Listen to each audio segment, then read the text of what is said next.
So welcome back to my YouTube channel. My name's Ashley Ariana, joined by the wonderful Steph Sanchez today. And how are you doing, Steph? Really quick before we get into everything. Ooh, I'm good. It's a good day as a 49ers content creator, maybe not so much as a 49ers fan with some of the, reports coming out. I'll let you get to it, but as we always say, the 49ers are like never a dull moment. Never a dull moment at all. And as people are joining in, make sure to like and subscribe to both of our channels. Steph, you've been doing sparkling water reviews, and you did some Olipop. I messaged you that you have to do Poppy because I think Poppy is better than Olipop. And you did alert me that they're getting sued, but they're not getting sued because like their product is poisonous or bad. It's because on their label they like really promoted it as more of a gut healthy drink versus Yeah. like a healthy version of soda. But I feel like if you're not dumb, you knew that. You know what I mean? Like when you looked at Poppy, it's just like a knockoff soda. Like I like Poppy because you can kind of like it's like a sweet drink that's sparkling. Like I think of it more as like sparkling water or like soda with less sugar. I never like drank it being like, ooh, like healthy. I know it has like some apple cider vinegar, but it's like not enough to make an impact. Yeah, I don't know if I'll do Poppy just because once I get into like Poppy, then that And opens things shook. up for like soda. Like I don't know. It's just like it feels like a What's gateway your to other favorite so things far of just of the drinks everything. you've I um well, I haven't tried it, or I had tried it before, but I wasn't gonna rate it because it was already my favorite. Is as far as sparkling water goes, is the bubbly pineapple coconut is my favorite one. tried? Love that. Really quickly, Brother Bob having a crisis within himself potentially. He said, "I'm here. Damn it. I'm really glad that he made it. We actually made it before you, Brother Bob." And then he said, "Huh." So maybe he's also just finding out about the Poppy lawsuit, which has nothing to do with the 49ers, but is critical to my life because I love their sparkling water soda things. And Steph, we got to keep I haven't seen a hair tutorial yet, though. That's gonna be the It's coming. I gotta cut my hair first, which I'm getting my hair cut tomorrow, so I'll probably film it either Thursday, probably Thursday. Yeah. okay. There you go. There you go. Well, today in breaking maybe news, I guess we would call it, Brandon Aiyuk took to TikTok, which still exists. It did get banned, but I think they have like 6 months to try to sell it or change people's mind. I don't really know what they're gonna do. I feel like every year there's been some crisis about TikTok being banned. Um, Now, if you're a regular listener of this channel and my shows with Steph, have kept great tabs on Brandon Ayuk's long-term girlfriend's TikTok because I felt like she was giving out hints since like early or middle of last season. But Brandon Ayuk actually took to his own TikTok. His girlfriend was filming it though. Got on a FaceTime call with Jaden Daniels. Sorry, I'll learn how to Hmm. speak a different day, which is the newly drafted quarterback of the Washington Commanders, and basically said the 49ers, they don't want me back, man. I swear. Daniels then kind of almost celebrates. Now, Jaden Daniels has made lots of comments alluding to him and Brandon Ayuk reuniting. For people who don't know, when it was Jaden Daniels' freshman year, I think it was Hmm. Ayuk's final year when they linked up and had a good connection at Arizona. So that's how they know each other and have stayed connected this entire time. I mean, this was very obviously staged. The His long-term girlfriend Rochelle, who was filming it, said, they're making me film, vlog this. He put it out there to, you know, fans to consume it, for the 49er, front office people to consume it. Now, obviously, the assumption is they don't want me, they being the 49ers don't want me. And uh now he didn't clarify. He said they said this, But did they say this with their words? Ayuk, we don't want, we don't want to retain you? Or was this a lowball offer? Maybe he feels like their most recent offer was not at the standard he wanted to be. Maybe he made some sort of counter offer. We've heard with a lot of these negotiations that especially that first offer, but the entire process seems to be just a drag out fight. And honestly, for the 49ers, this is not a time yet where I would personally start panicking. They normally don't have deals done by this time in the season. Now, this offseason is particularly interesting because they did get some deals done. One of those not being Brandon Aiyuk. But really quickly, before I get into it a little more, what was just your initial? Did you see that TikTok? It was also going around on Twitter for people who maybe don't use TikTok. Yeah, I did see the clip. It did definitely feel somewhat staged. I mean, obviously, like Brandon had his partner film this interaction, this FaceTime interaction with Jaden Daniels. Jaden Daniels' reaction looked genuine, and it looked like he hadn't heard that before because Jaden just asked him what's up, and that's when Brandon Aiyuk told him that.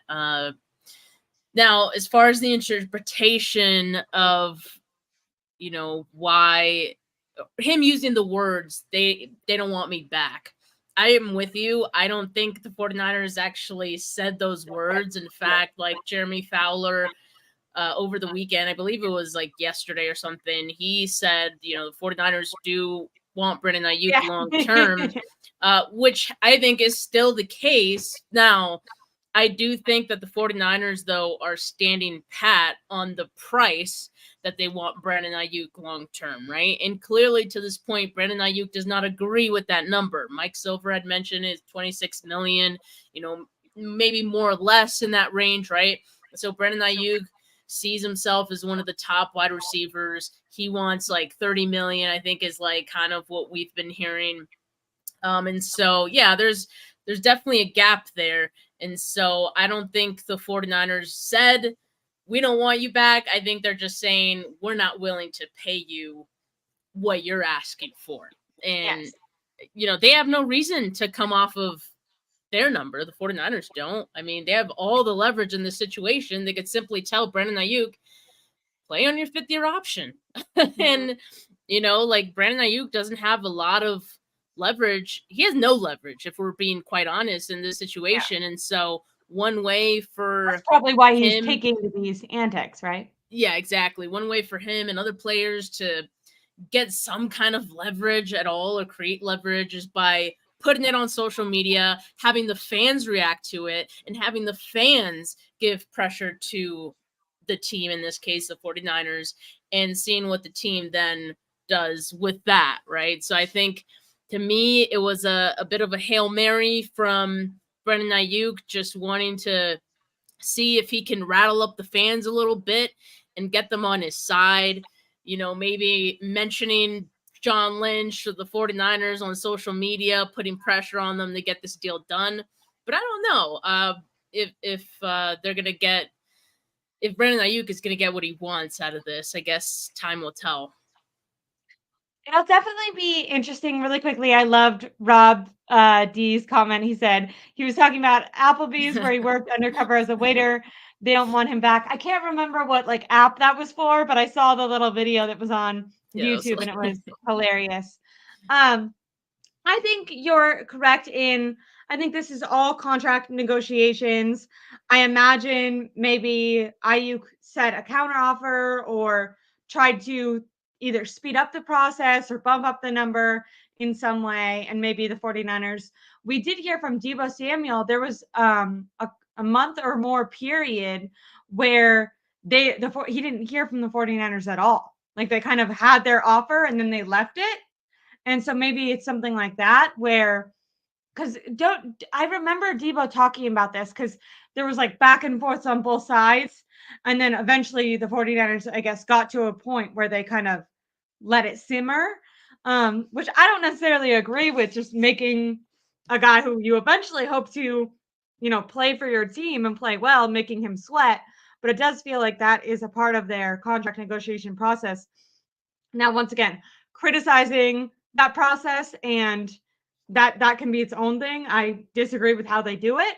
However, if that is how they do it, I can see that being kind of what's going on right now, and I being mystified, like, okay, they're just going to kind of leave this in the air right now. Obviously, there was reports that Mike Silver put out that the 49ers offered Brandon Aiyuk something like $26 million a year. From and these all are all leaks, but from what we've heard, Brandon Aiyuk wants something a little bit similar to St. Brown's contract, which is more like $30 million per year.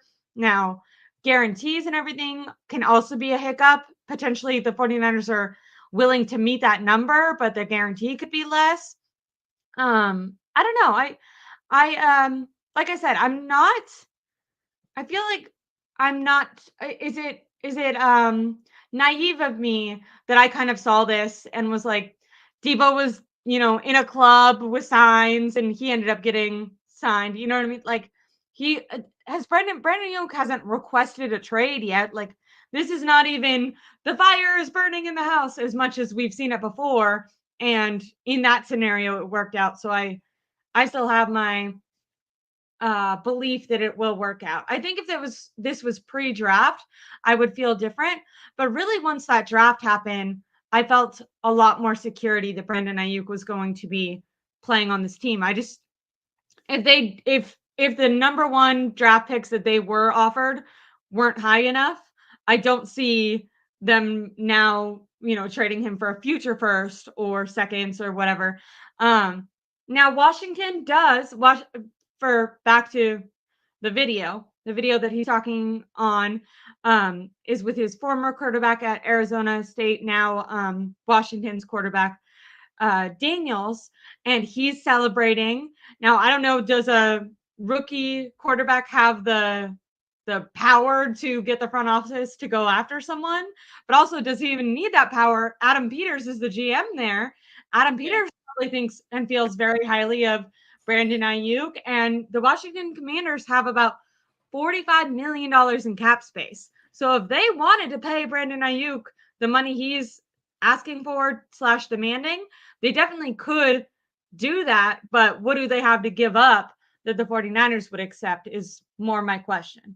But well, also, if they really wanted Brandon Aiyuk, why wouldn't they have made an offer for him during the draft, even day two, they had, right? They were the team that they had multiple second round picks that people were hypothesizing. They also didn't they have 2 first round picks? They had an early one and then a later one. So I think that they had because I kept hearing different versions of deals that could happen for Brandon Aiyuk with the Commanders and never did. So you're right. It feels like if a team really wanted him. Now, if you're the 49ers, does BA putting this out mean that the offers you're going to get, start getting are going to be lower because teams are going to look at this and think, hey, this is contentious and the 49ers, aren't motivated to retain Brandon Aiyuk and he is unhappy there. So now are the 49ers going to want to maybe up their deal just to start keep the other teams bidding high? Because this does kind of lower Brandon Aiyuk's value, don't you think? The more contentious things are, I feel like the worse it is. When things look contentious with Deebo Samuel, other teams didn't trade for him and he stayed. That same year, no one knew what was going on with I'm blanking now, Eagles wide receiver. AJ Brown. AJ Brown. That was all under the radar, kept everything behind closed doors. And then middle of draft day, when everyone thought Deebo, because of all the attention, was going to be traded, he was actually the one that got traded in assets for and got paid. So how are you feeling about the possibility with that 45 million that the Washington Commanders come in and get Brandon Aiyuk? I mean, they can do it, but if it doesn't help the 49ers this year, a trade doesn't make sense. I mean, the only scenario in which I see the 49ers trading Brandon Aiyuk in 2024 is if it's mid-season and their season has kind of gone down the drain a little bit. You know, they've given up on the season pretty much, which I don't see that happening for the 49ers this year. And so, yeah, I don't think what is a pick going to do for them in 2024, which I think we all know 2024 is their last big window, right? As far as we know right now with this core. So why are you going to trade Brandon Aiyuk, hurt your chances at getting back to the Super Bowl if you're not going to get something in return that helps you towards that goal? There isn't anything they can get that can help them towards that goal, unless maybe if it was a player for player trade, which a lot of people, you know, bring that up as an option. It's very rare that those take place. I think especially for players of like Brandon Ayuk's caliber and things like that. So I just don't see it happening. Yeah, I also am lower on it.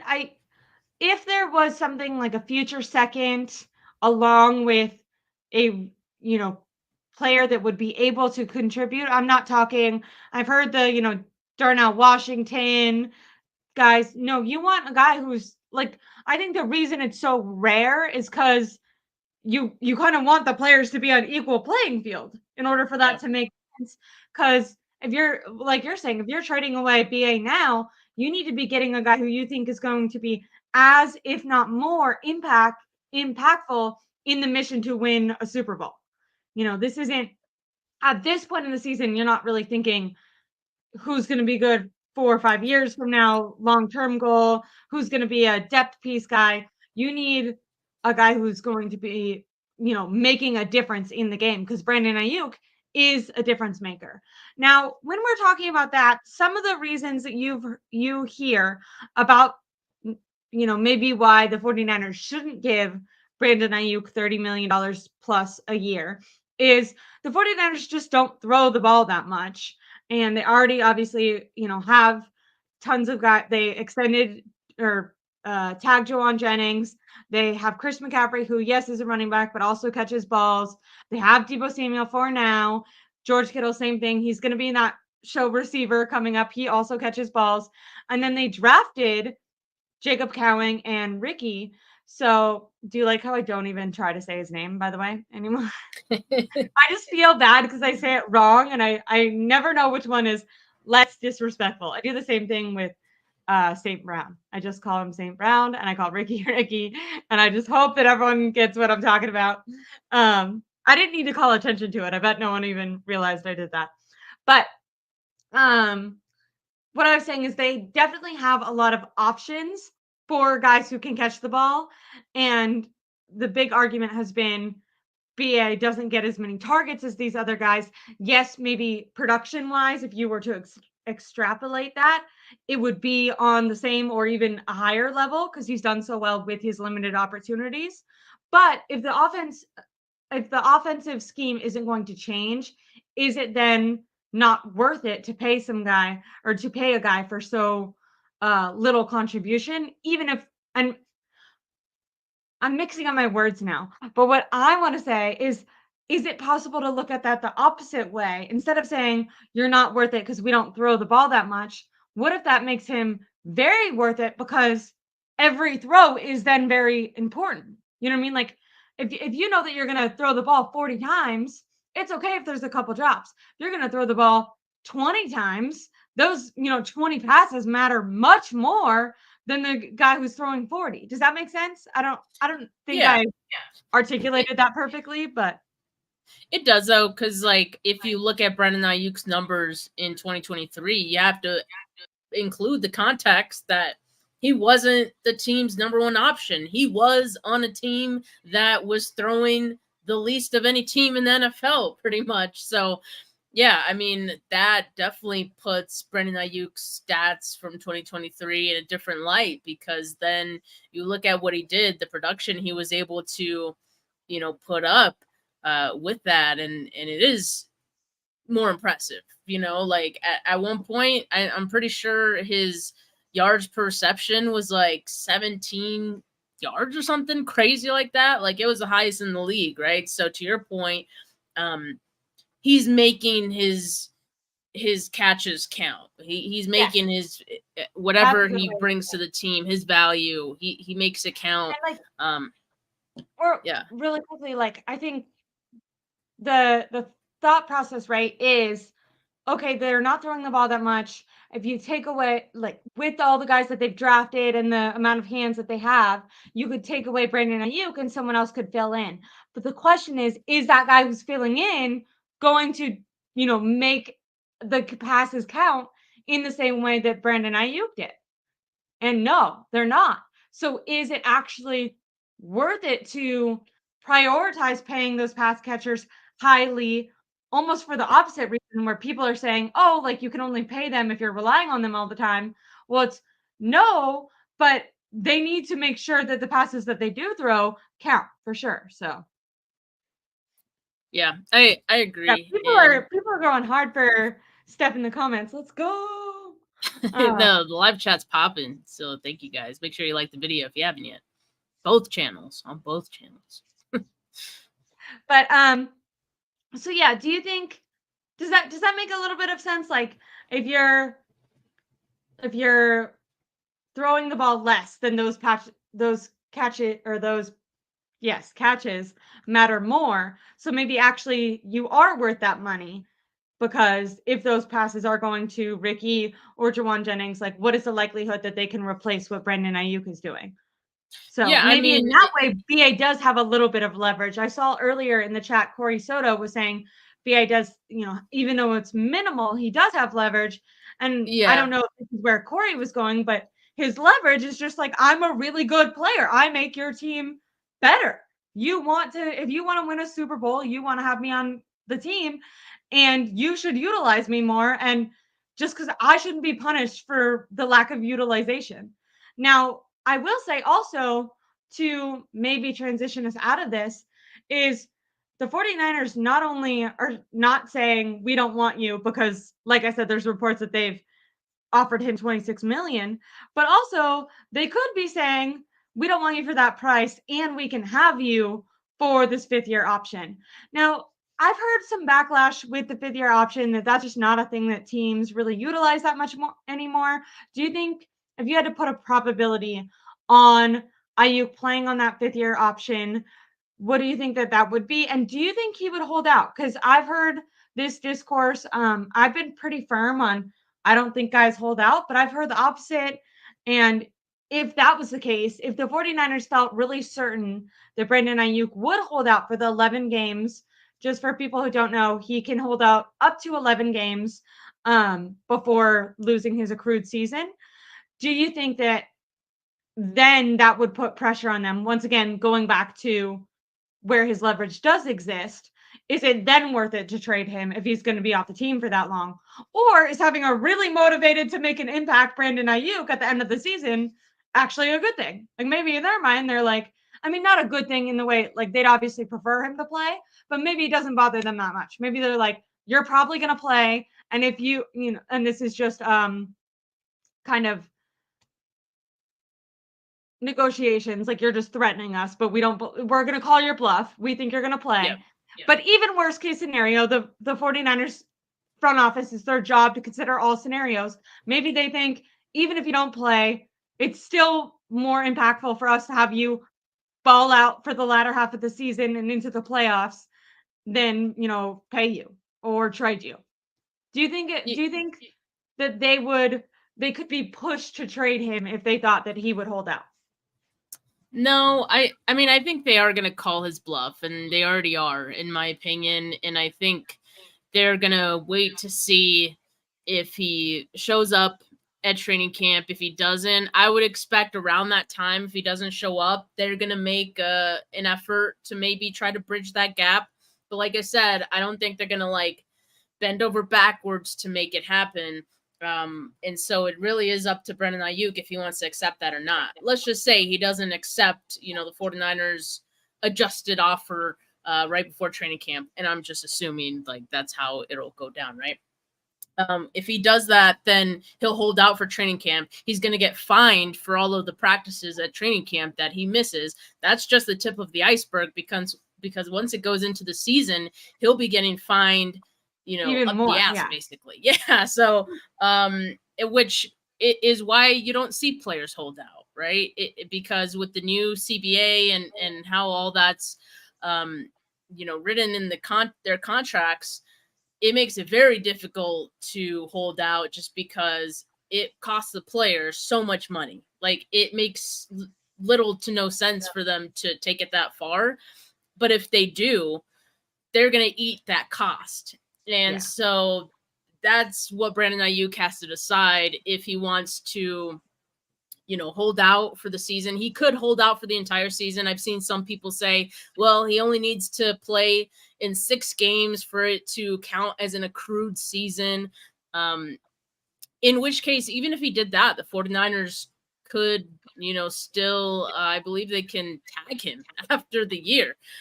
So they still own his rights at that point after 2024, even if he does hold out. So again, like, it just doesn't make a lot of sense for Brandon Aiyuk to take it that far.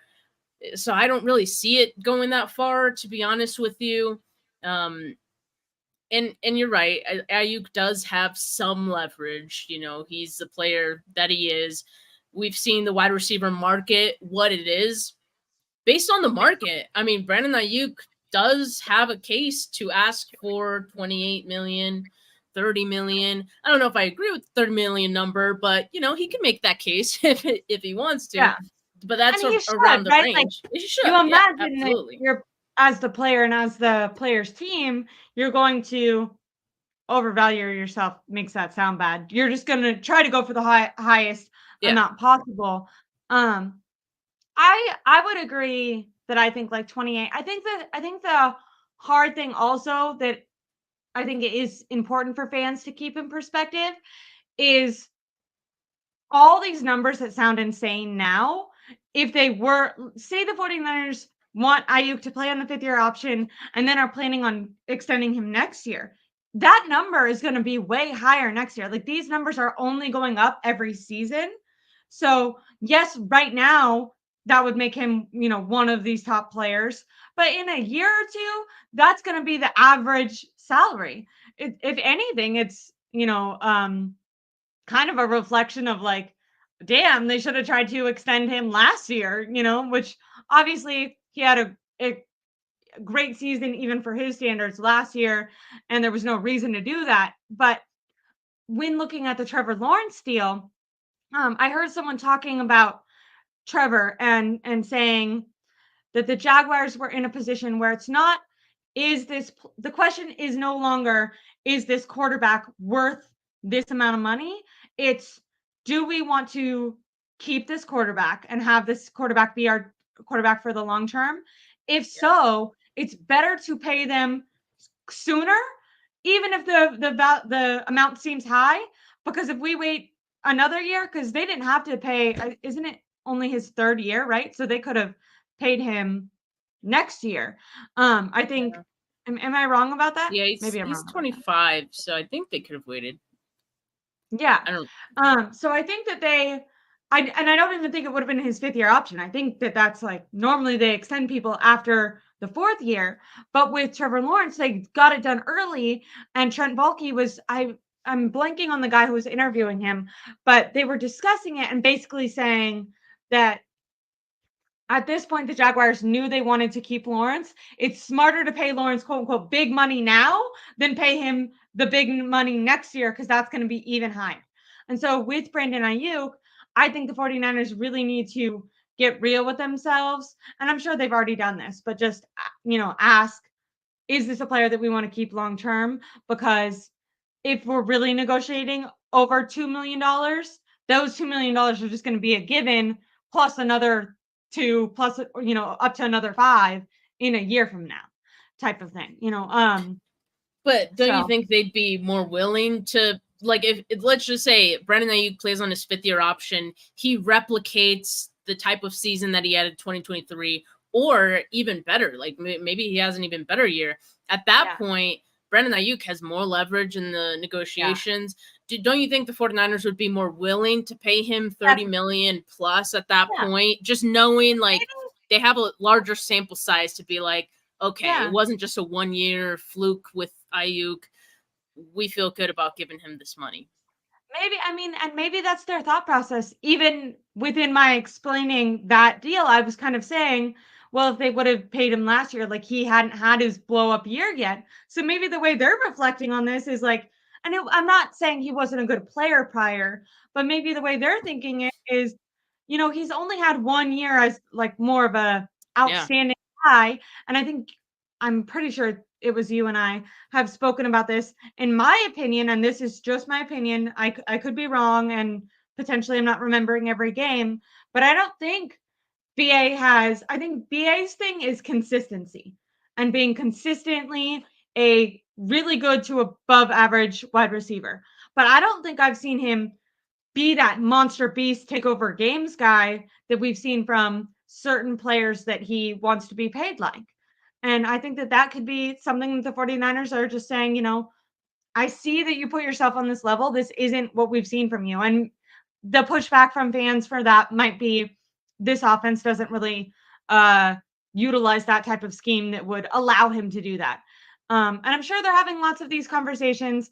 I don't necessarily want to beat this conversation to a dead horse. I feel like, one, we kind of have, and two, a lot of what we're saying is almost the same. Like the only thing that's happened is BA put something publicly on the internet. So I think it's, responsible for us to react to it. He wanted people to react to it, whether it was satirical and he just Yep. liked to mess with people, or whether it was to put pressure on the 49ers. He didn't put that out there for no reason. Okay, last question before we wrap this up. I was going back to last year when I was talking about how bad it got with Debo, and I was kind of saying, it hasn't gotten to that level yet. Well, there was also a point in that contract negotiation offseason with Debo where fans were very pro Debo and very much wanted the 49ers to pay him and were upset with the 49ers for dragging this out. And for a lot of the fan base, they continued that way, and even once he got paid. But you saw this turning point where it felt like you're doing too much. You're riling up the fans. It feels like from the league reports, the 49ers have made you good offers. You're causing a scene. Like, this is just not professional, maybe. And who knows if I think nowadays what is acceptable and isn't is different, because social media is like a bigger deal than it ever was before. But do you see that turning point happening at some point this offseason, or already? Have you seen talks of that with the antics that are now going on with Brandon Aiyuk? It's already started. So I mean, that happens. It happened with Debo, where like fans will turn on the player. They're a diva. Oh, like he should just accept this money, and they start to blame the player for not accepting the low. I don't want to call it low ball, because I don't think 26 million is a low ball offer, but it is less than market value for wide receivers right now. So yeah, I would say lower offer, right? And so I saw some comments earlier in the chat that were like, oh, like he's being a diva, all these things. So that's why I'm like, I don't know if Brandon Aiyuk posting this is getting the response that he wants. Like, I think maybe he wants fans to be on his side and be like, hey, 49ers, like, what the hell? Like, pay BA, that, and that has happened, for other players as well. We kind of see both sides of it, where it's like fans getting mad at the 49ers for not just paying players what they want, and why is it taking so long? I think that's been the overall narrative for most of Ayuk's contract negotiations. Like, I feel like, obviously, I'm not a speaker for the fan base, but up until more recently, I felt like people were more critical of the 49ers for not, locking down a talent. And you're right, though. I saw some of the quote tweets of this video kind of being like, this again, or like, this isn't a good look, or like, I'm tired of this shit type of deal. Which is, I just wanted to bring up his comment because he doesn't come in here often, but he was a huge help when I was originally making my channel. So Roscoe is in the chat. Everyone say hi. Chris from Twitter says fans have been conditioned to think like owners. It's wild. Yeah, I think, and obviously we don't want to speak for, the entire fan base. I saw people even in here talking about why it made sense for Brandon Aiyuk to be trying to get as much as possible. I think it more so comes down to it's a turnoff to some people to see the negotiations happening.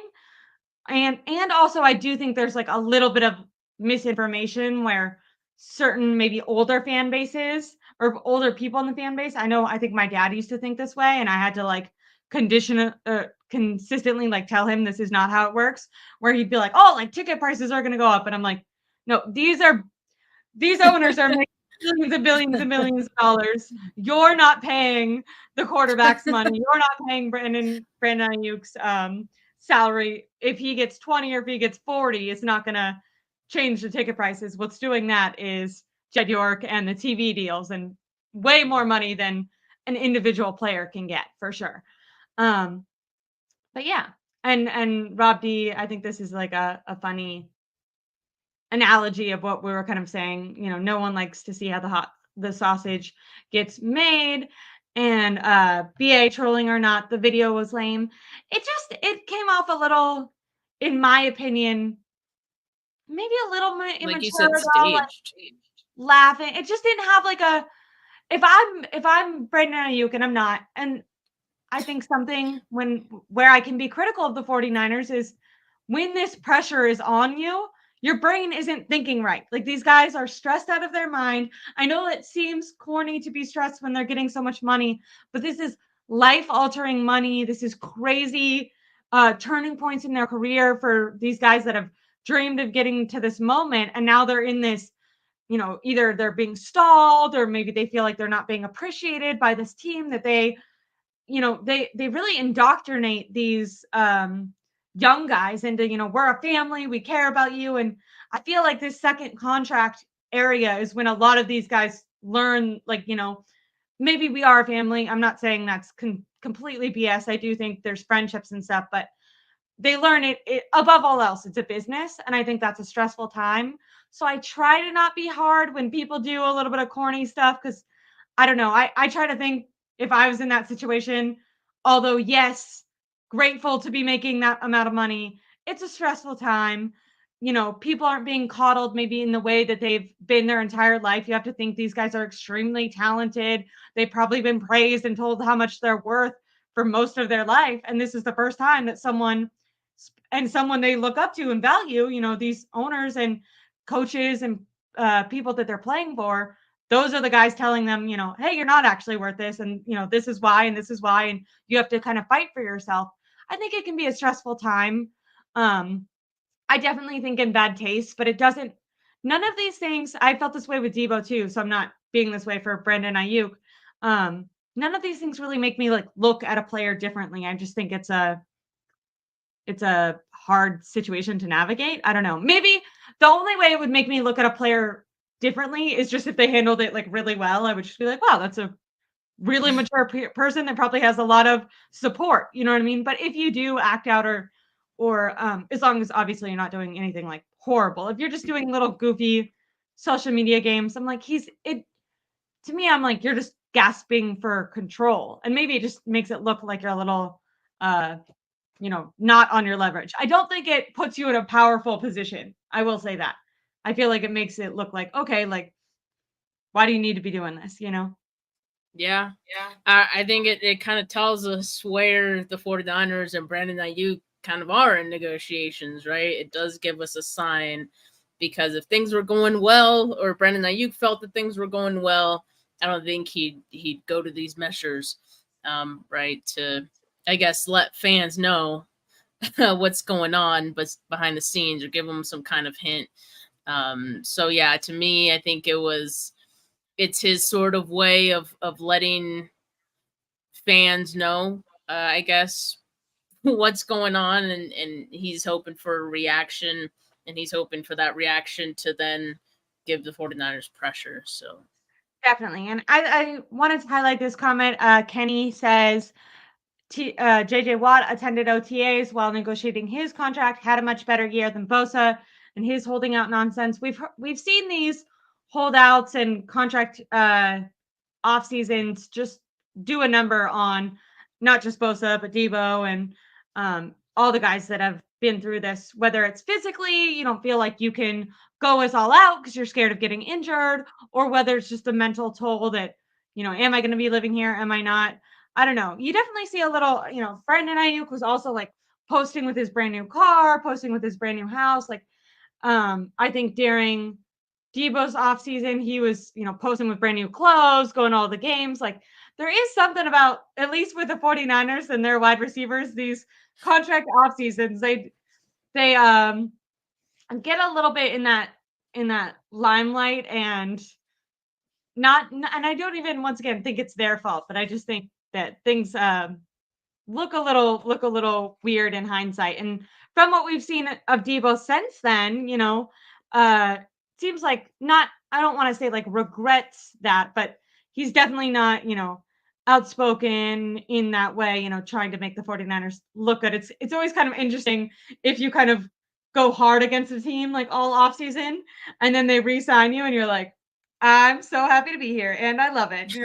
That was I liked like Christian McCaffrey. He just didn't say anything, didn't show up. They signed him, and then he's asked about it, and he's like, "Yep, this is the best, and it's good for me to be here."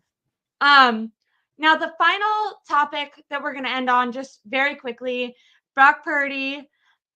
Trevor Lawrence was just extended, as I was talking about when I was talking about just the value of these contracts going up every year, no matter if you're at an elite level or if you're just serviceable at your job and the team wants to keep you. So my question is, it looks like it's going to be not 50 million that Brock is asking for, but that it's probably going to be 55 to 65 by the time it gets around to Brock's payday next year.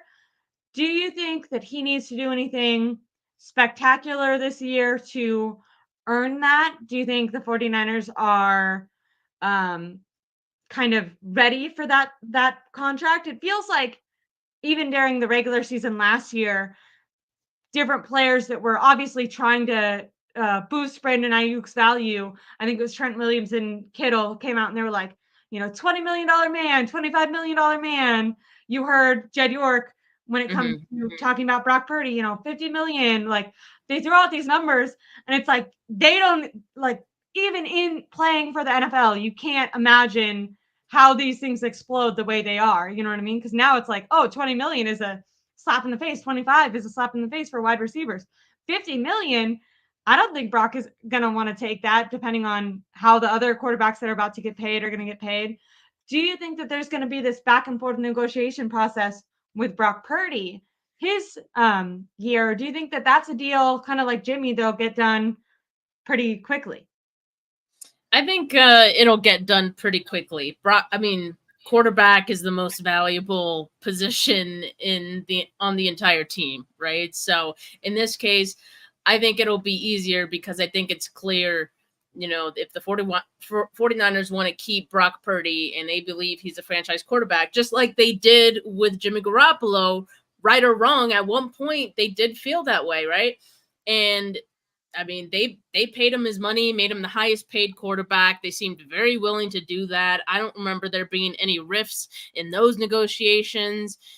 So I think it's going to be pretty much the same with Brock Purdy. And I don't see Brock Purdy being like obviously he's not the kind of guy that's going to be on social media and like sharing anything about how the negotiations are going. I don't think, it's even going to get to that point. You don't think there's going to be some very obviously staged FaceTime calls going around the social media?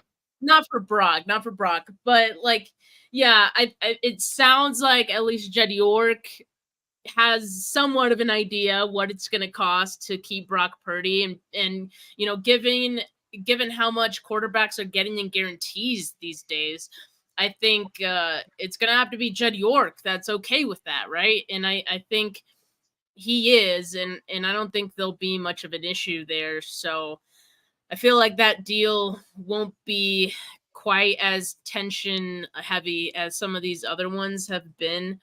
But yeah, I mean, you mentioned Trevor Lawrence, right? Trevor Lawrence didn't exceed Joe Burrow in the guarantees, but maybe we could say like Trevor Lawrence, his new contract, he's 25 years old, so also very young, like Brock Purdy. We could say that's the floor for Brock, because Dak is going to be due a contract. Tua is going to get a contract, here soon as well. So between now Are the Dolphins and gonna next keep year, Tua? They are oh, probably, right? I don't know. I think so. I mean, we'll see, I guess. Yeah, I But guess with Daniel, listen, regardless, he's going to get a deal. it's so interesting, right? It's easier to criticize other teams. Like when I look at that, I'm like, they're not going to win a Super Bowl. But I'm sure that people have the same, thought about Brock. I would disagree Well, with them. I think that there's a major yeah. difference. But um, I hate to bring it back to the BA one, but I just thought this was a really good comment left on your channel by Michael. Hot take: BA holding out is good for Purdy, especially if it goes into the season. This way, we see how Brock Purdy performs without his number one wide receiver.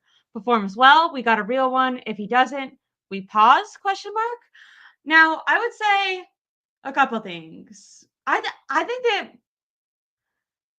Brock Purdy will perform well without Brett. I think this type of test would be Christian McCaffrey. That's my opinion. I think that the way, but I agree. When I said that the 49ers have to consider all options, one of their options in calling the bluff, if they don't extend Brandon Aiyuk and do make him play on that 5th-year option, this is probably something they're thinking. It's obviously not ideal, and they don't. I understand this thought process because it's nice to know what you have in Brock Purdy, but that's not how the 49ers are looking at this offseason. They're looking at this as a Super Bowl season, not a Mm-hmm. let's find out about our quarterback more. They're like, we're going to patch this up with as many good players as we can.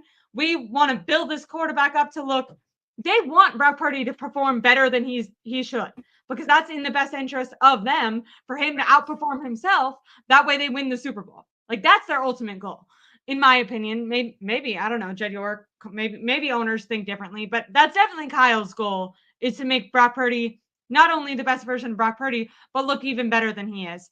And that's not a diss to Brock Purdy. That's every coach wants to build their quarterback up and wants their star pass catchers to make their quarterback look even better when they make mistakes.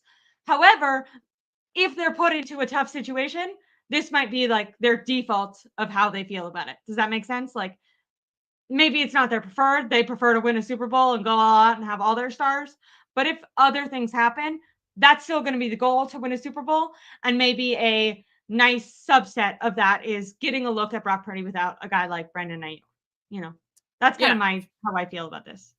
Yeah, I agree. I mean, obviously, they would like to have Brandon Aiyuk on the field too, but there's definitely some pros to not having Brandon Aiyuk on the field. I mean, we've already seen it in the offseason programs. It's getting Ricky Pearsall more reps, right? And we've been hearing good things about Pearsall so far in his connection with Brock Purdy. So that's flourishing, right?